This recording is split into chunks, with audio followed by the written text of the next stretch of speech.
श्री गणेशाय नमः। अखंडमंगलाकारं व्याप्तं येन चराचरं तत्पदं दर्शितं येन तस्मै श्रीगुरुवे नमः। आपदामपहर्तारं दातारं सर्वसम्पदानं लोकाभिरामं श्रीरामं भूयो भूयो नमाभ्यं। रामाय रामभद्राय रामचन्द्राय वेधसे रघुनाथाय नाथाय सीताया पतये नमः।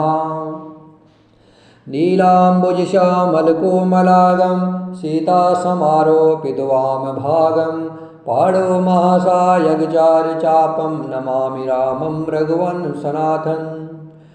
पवनतनयसङ्कटहरणं मङ्गलमूर्तिरूप राम लखन सीता सहिता हृदय बसहु सुरभूप। सियावर रामचंद्र की जय। विश्वामित्र समय शुभ जानी बोले अति स्नेह मय बानी। विश्वामित्र समय शुभ जानी बोले अति स्नेहमय बानी। उठहु राम भंजहु भव चापा मिटहु तात जनक परितापा। सुनि गुरु बचन चरण सिरुनावा सुनि गुरु बचन चरण सिरुनावा। हरषु विषादु न कछुरु आवा हरषु विषादु न कछुरु आवा। ठाणे भये उठी सहज सुभाए ठाणे भये उठी सहज सुभाए। टवन जुबा मृग राजुल जाए। उदित उदय गिरि मंच परा रघुवर बाल पतंग। बिकसे संत सरोज सभा हर्षे लोचन भृंग। विश्वामित्र जी शुभ समय जान करके अत्यंत प्रेम वाणी से बोले। इसका मतलब विश्वामित्र जी सब जानते थे। विश्वामित्र जी विश्व के मित्र हैं, जो राम जी ने जिनको अपना गुरु बनाया वो विश्वामित्र जी सब जानते, त्रिकालदर्शी है। उनको पता था कि अब समय आ गया है, अब राम जी से धनुष टूटेगा। तो विश्वामित्र जी शुभ समय जान करके अत्यंत प्रेम भरी बाणी से बोले हैं। क्या बोले? हे राम उठो, शिव जी का धनुष तोड़ो, और हे तात जनक जी का संताप मिटाओ। यह स्पष्ट बोल रहे हैं, विश्वामित्र जी स्पष्ट वाणी से बोल रहे हैं कि हे राम उठो, शिव जी का धनुष तोड़ो, और हे तात जनक का संताप मिटाओ। अर्थात सीता जी के लिए धनुष तोड़ो नहीं बोल रहे जनक जी, क्योंकि सीता जी तो राम जी की है। सीता तो जगजननी है, राम जी की माया है वो। इसलिए विश्वामित्र मुनि ज्ञानी है, विश्वामित्र महामुनि ज्ञानी। तो विश्वामित्र मुनि जानते हैं कि सीता जी तो लक्ष्मी है, सीता जी तो राम जी की प्रियतमा है, सीता जी के लिए तो राम जी धनुष तोड़ेंगे नहीं। इसलिए जनक जी कह रहे हैं राम उठो, शिव जी का धनुष तोड़ो। और जनक क्या है? भक्त है। जनक प्रभु श्री राम जी के भक्त है, और जनक को आज दुख हो रहा है कि धनुष नहीं टूट पा रहा है किसी राजा से, आज मेरा प्रण व्यर्थ जाता है। इसलिए बोल रहे हैं कि जनक के दुख को हरने के लिए प्रभु राम जी धनुष तोड़ो। गुरु के वचन सुन करके भगवान श्री रामचंद्र जी चरणों में सिर नवाया। गुरु के वचन सुन करके भगवान श्री राम जी ने विश्वामित्र मुनि को प्रणाम किया। उनके मन में न हर्ष हुआ न विषाद, न राम जी को प्रशंसा है न कोई दुख है, क्योंकि उन्हें तो कोई मतलब नहीं था धनुष तोड़ने का। धनुष तोड़ूंगा, सीता मिलेगी, इस प्रकार का कुछ था नहीं। सीता उनकी थी, इसलिए न उनको दुख हुआ न उनको हर्ष हुआ। और वह अपनी खड़े होने की शान से जैसे जवान सिंह जैसे जवान शेर खड़ा होता है, वैसे भगवान श्री राम जी अपने सहज संभाव से उठ खड़े हुए। श्री राम जी रघुनाथ जी के बाल सूर्य के जैसे, बाल सूर्य के उदय जैसे, सूर्य के उदय होते ही सारे कमल खिल उठते हैं और नेत्र रूपी भौरे हर्षित हो जाते हैं, उसी प्रकार राम जी के खड़े होते ही क्या हो गया? राम जी के खड़े होते ही सारे संत लोग, ऋषि मुनि लोग प्रसन्न हो गए। और जो राजा लोग थे उनको क्या हो, अभिमानी राजा थे, अभिमानी राजा लोग जो संकुचित हो गए और कपटी राजा रूपी उल्लू छिप गए। मुनि और देवता चकवे शोक रहित हो गए, मुनि और देवता लोग सब शोक रहित हो गए और जो अभिमानी जो राजा लोग थे वो संकुचित हो गए और जाकर के छिपने लगे। वे फूल वर्षा कर अपनी सेवा प्रकट कर रहे हैं, मुनि और देवता लोग फूल वर्षा करके अपनी सेवा प्रकट कर रहे हैं। प्रेम सहित गुरु के चरणों की वंदना करके श्री रामचंद्र जी ने मुनियों से आज्ञा मांगी। प्रेम सहित गुरु के चरणों की वंदना की और मुनियों से आज्ञा मांगी।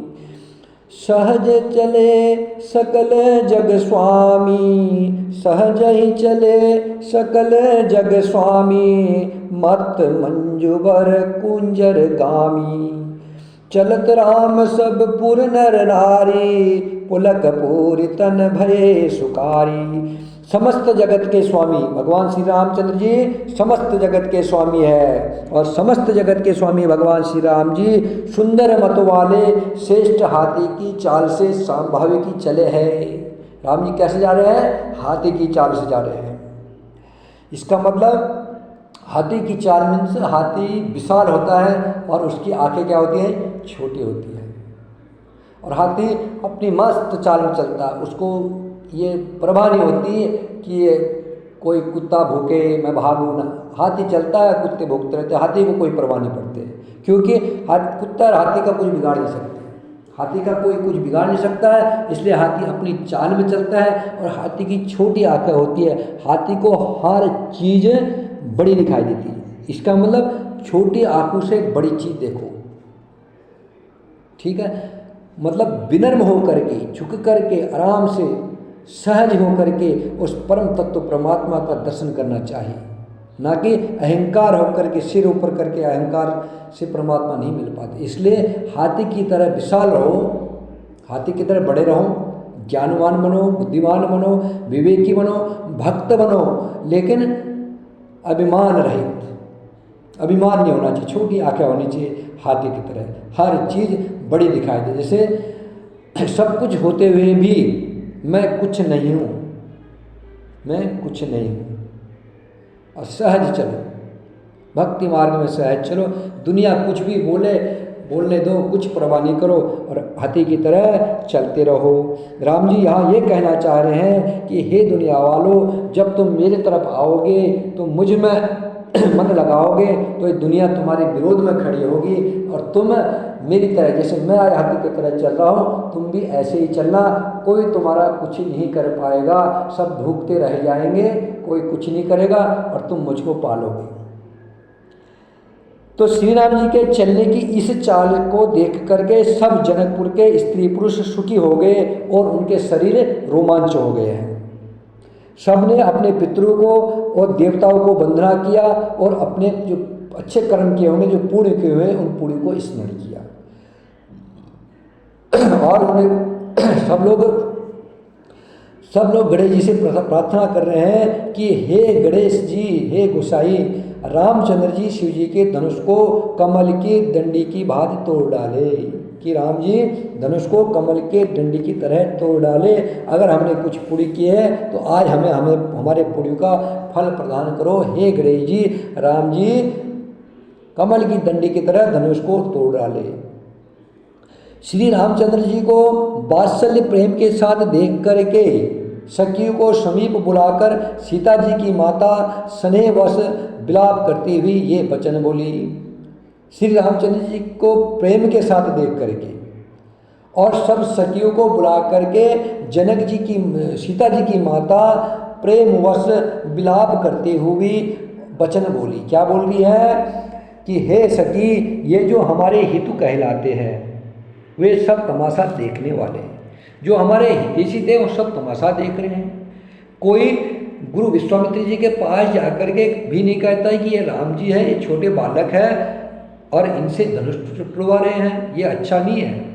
जिस धनुष को रावण और बाणासुर जैसे दिग्विजय वीरों के हिलाए नहीं हिला, उसे तोड़ने के लिए मुनि विश्वामित्र जी राम जी को आज्ञा दे रहे हैं। और राम जी का उसे तोड़ने के लिए चल देना रानी को हट जान पड़ता है। इसलिए रानी कहने लगी कि कोई विश्वामित्र जी को जाकर के समझा नहीं रहा, कह नहीं रहा कि ये राम जी धनुष को कैसे तोड़ पाएंगे। रावण बाणासुर बड़े बड़े राजा दिग्विजय वो नहीं तोड़ पाए, ये छोटे से बालक के धनुष को कैसे तोड़ पाएंगे। रावण और बाणासुर ने जिस धनुष को छुआ तक नहीं और सब राजा घमंड करके हार गए, वही धनुष इस राजकुमार के हाथों दे रहे हैं। हंस के बच्चे भी क्या मंदराचल पर्वत उठा सकते हैं। और तो और कोई न कहे या ना कहे, राजा जनक तो बड़े समझदार हैं, वो तो समझदार और ज्ञानी है, उन्हें गुरु को समझाने की चेष्टा करनी चाहिए। परंतु मालूम होता है कि राजा का भी सारा सेनापन समाप्त हो गया है। हे सखी, विधाता की गति कुछ समझ में नहीं आ रही है। विधाता अब क्या करने वाले हैं, कुछ समझ में नहीं आ रहे हैं। राम जी के महत्व को जानने वाली एक सखी कोमल वाणी से रानी से बोलती है कि हे रानी, छोटे तेजवान को छोटा नहीं समझना चाहिए। कहा घड़े से उत्पन्न होने वाले अगस्त्य मुनि जी और कहा समुद्र, लेकिन अगस्त्य मुनि समुद्र को सोख गए।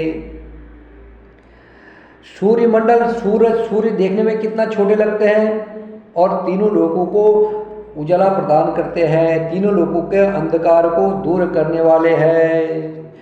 मंत्र परम लघु जासु बसा विधि हरिहर सुरसर, महामत गजराज कहो बस कर अंकुश खर्व।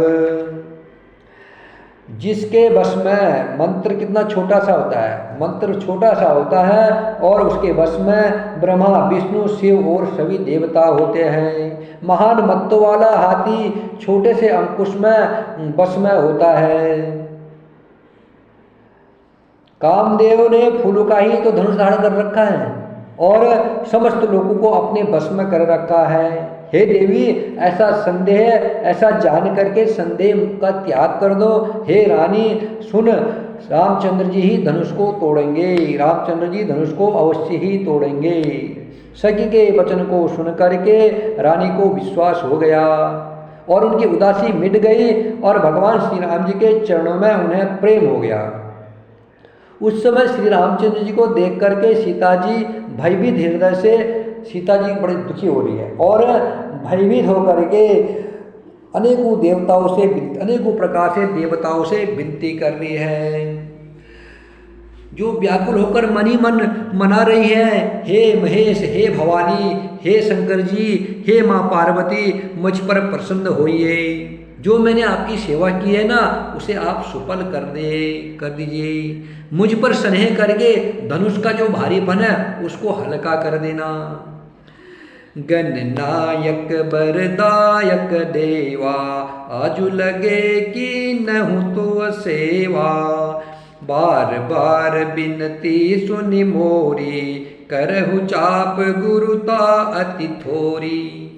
हे गणों के नायक, वर देने वाले देवता गणेश जी, मैंने आज ही के लिए तुम्हारी सेवा की थी। बार बार मेरी विनती सुन करके धनुष का भारीपन बहुत ही कम कर दीजिए।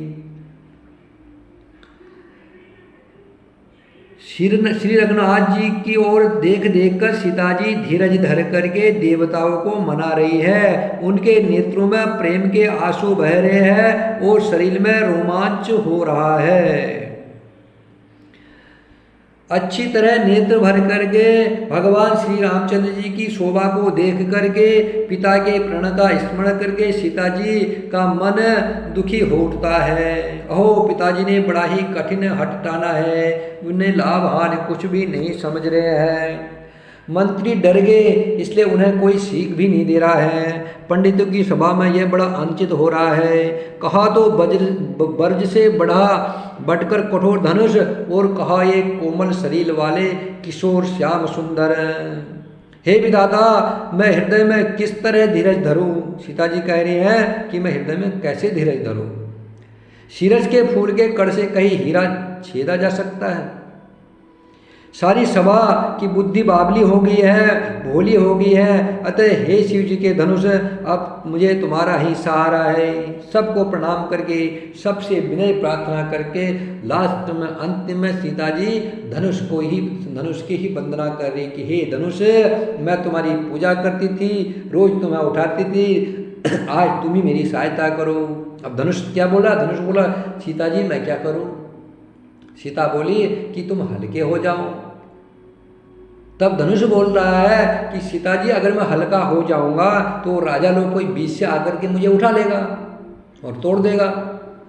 तो फिर तब सीता जी बोली कि तुम ऐसा करो, जब तो अभी तक तुम उठ नहीं रहे थे ना, वो जो जड़ता है वो उन राजाओं में डाल दो, वो राजा लोग अपनी जगह से हिल ना सके और तुम हल्के हो जाओ। बोला ठीक है, मैं जड़ता राजाओं के ऊपर डाल दूंगा और मैं हल्का हो जाऊंगा। लेकिन देखो ना, अब मैं कितना हल्का हूँ, मैं कितना हल्का हो जाओ बताओ। अब सीता जी बोली मैं कैसे बताऊँ कितना हल्का हो जाओ? तुम हल्का हो जाओ ना, राम जी तुम्हें छूएंगे तो तुम अंदाज़ा लगा लेना, उस हिसाब से हल्का हो जाना।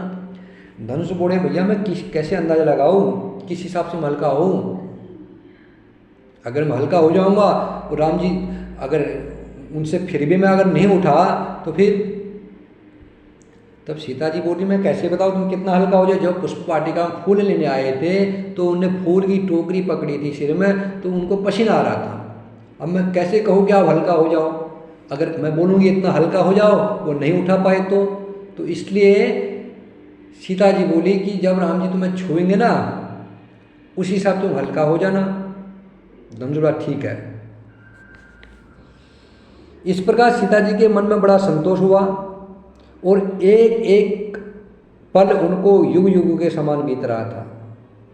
प्रभु श्री रामचंद्र जी को देखकर फिर प्रभु राम जी की तरफ देखा और फिर पृथ्वी की ओर देख करके सीता जी की चंचल नेत्र इस प्रकार सुशोभित हो रहे हैं मानो चंद्रमंडल रूपी डोल में कामदेव की दो मछलियां खेल रही है। सीता जी की वाणी रूपी भ्रमरी को उनके मुख रूपी कमल ने रोक रखा है। लाज रूपी रात्रि को देखकर वह प्रकट नहीं हो रही है। नेत्रों का जल नेत्रों के कोने में ही रह जाता है। सीता जी का आंखों में जो जल है वो आंखों में रह जाता है, जैसे बड़े भारी कंजूस का सोना कोने में ही गड़ा रह जाता है। अपनी बड़ी हुई व्याकुलता सीता जी किसी से कह नहीं पा रही है और सकुचा गई और धीरज धर करके हृदय में विश्वास ले आई कि यदि तन मन और वचन से मेरा प्रण सच्चा है और भगवान राम जी के चरण कमलों में मेरा वास्तव में अनुरक्त प्रेम है, तो सबके हृदय में निवास करने वाले भगवान श्री रामचंद्र जी मुझे अवश्य दासी बनाएंगे।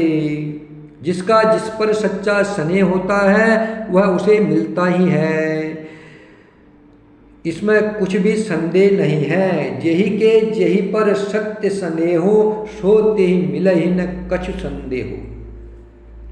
प्रभु तन चितय प्रेम तन टाना कृपा निधि राम सब जाना। सियहि बिलोकित केउ धनु कैसे चितव गरुरु लघु ब्यालहि जैसे। प्रभु की ओर देख करके सीता जी के शरीर के द्वारा प्रेम टाल लिया, अर्थात सीता जी ने यह निश्चय कर लिया कि सीता जी ने निश्चय कर लिया कि शरीर इन्हीं का होकर रहेगा या रहेगा ही नहीं। कृपा निधान श्री रामचंद्र जी सब जान गए। उन्होंने सीता जी की तरफ देखा और फिर धनुष की तरफ देखा, जैसे गरुड़ जी छोटे से सांप की तरफ देख रहे हो।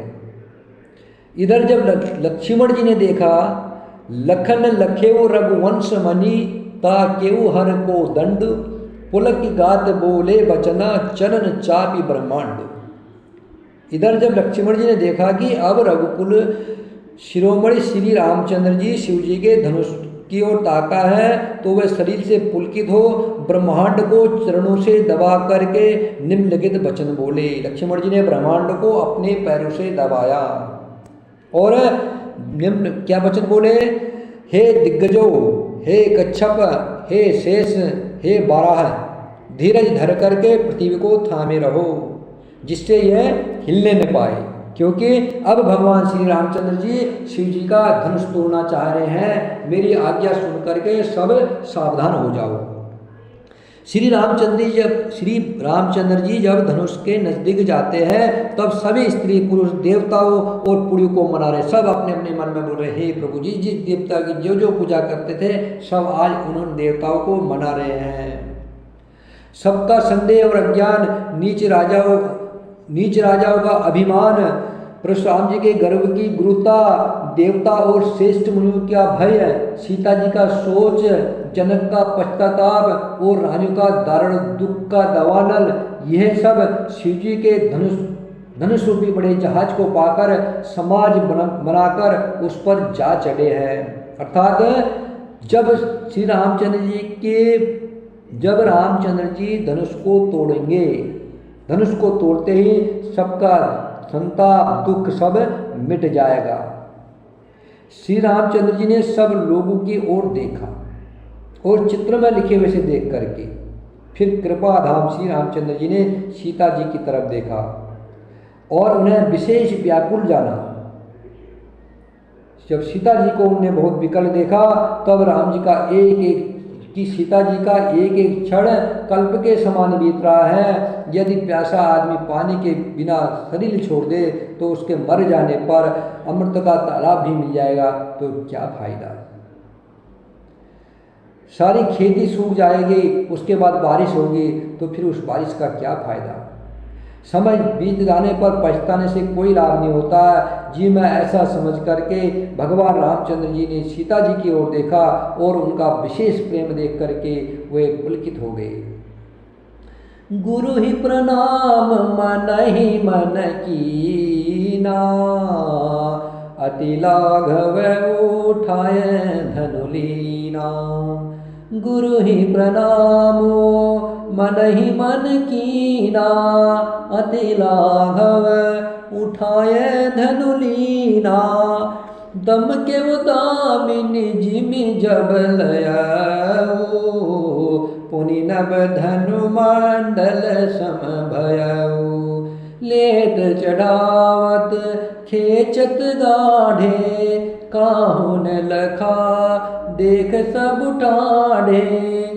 तेहि क्षण राम मध्य धनु तोरा, भरे भुवन धुनि घोर कठोरा। गुरु ही प्रणाम मन ही मन किया।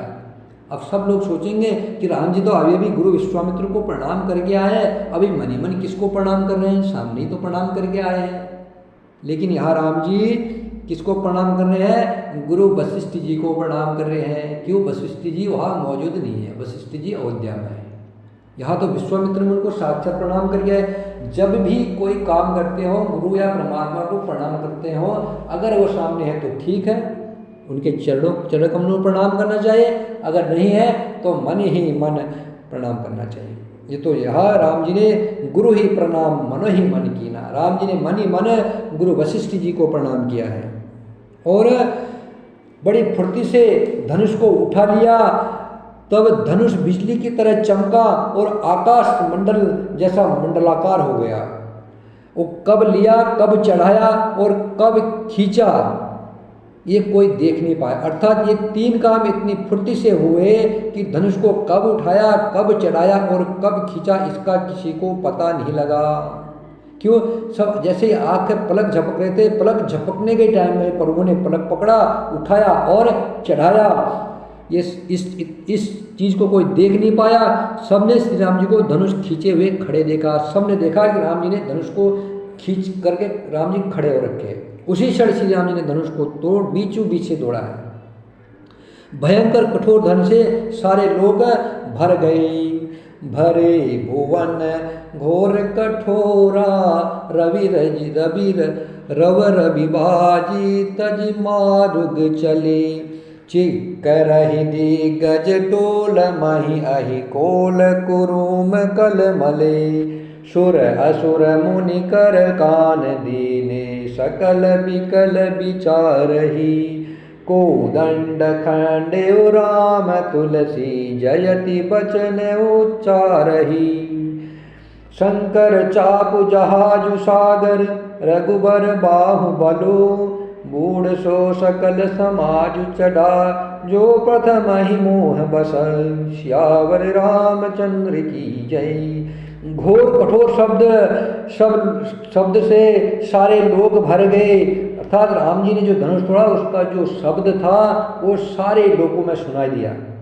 सूर्य के घोड़े मार्ग छोड़ करके चलने लगे, दिग्गज चिंगारने लगे, धरती डोलने लगी, शेष 12 और कच्छप कलमला उठे। देवता राक्षस और मुनि कानों पर हाथ रखकर सब व्याकुल होकर के विचारने लगे। तुलसीदास जी कहते हैं कि जब सबको निश्चय हो गया कि श्री राम जी ने धनुष को तोड़ डाला है, तब सब श्री राम जी की जय जय बोलने लगे। शिव जी का धनुष जहाज है और श्री राम जी की भुजाओं का बल समुद्र है। धनुष टूटते ही वो सारा समाज डूब गया, जो मोहवश पहले इस जहाज पर चढ़ा था। सबको मोह था, तो मोह के वश उस जहाज के ऊपर सब बैठे थे, चढ़े थे। अब वो धनुष जहाज टूट गया है। अब भगवान राम जी की भुजाओं का बल क्या है? समुद्र है, जिसका वर्णन ऊपर आया है। प्रभु ने धनुष के दोनों टुकड़े पृथ्वी पर डाल दिए। यह सब देखकर सब लोग सुखी हुए, सब लोग सुखी हो गए। विश्वामित्र रूपी पवित्र समुद्र में, जिसमें प्रेम रूपी सुंदर अथाह जल भरा है, राम रूपी पूर्ण चंद्रमा को देख करके पुलकावली रूपी भारी लहरें बढ़ने लगी। अर्थात राम जी क्या है? राम जी का भुजाएं क्या है? समुद्र है, और धनुष जहाज है और राम जी की भुजाएं समुद्र है। अब वो जहाज टूट जाता है तो विश्वामित्र रूपी पवित्र समुद्र में, जिसमें प्रेम रूपी सुंदर अथाह जल भरा है, राम रूपी सूर्य पूर्ण चंद्रमा को देख करके पुलकावली रूपी भारी लहरें बढ़ने लगी है। राम रूपी पूर्ण चंद्रमा को देख करके पुलकावली रूपी लहरें बढ़ने लगी है। आकाश में बड़े जोर से नगाड़े बजने लगे हैं और देव स्त्रियां गान करने लगी है। ब्रह्मा आदि देवता, सिद्ध और मुनीश्वर लोग प्रभु श्री राम जी की प्रशंसा कर रहे हैं और आशीर्वाद दे रहे हैं। वे रंग बिरंगे फूल बरसा रहे हैं और मालाएं बरसा रहे हैं। किन्नर लोग रसीले गीत गा रहे हैं। सारे ब्रह्मांड में जय जयकार की ध्वनि छा गई, जिसमें धनुष टूटने की ध्वनि जान ही नहीं पड़ती।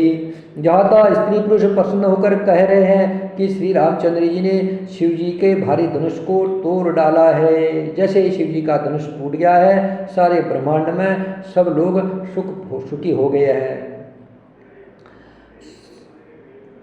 धीर बुद्धि वाले भाट मागध सूत लोग सब राम जी की बिरदावली गाने लगे हैं। सब घोड़े वस्त्र हाथी धन मणि और वस्त्र सब निछावर कर रहे हैं।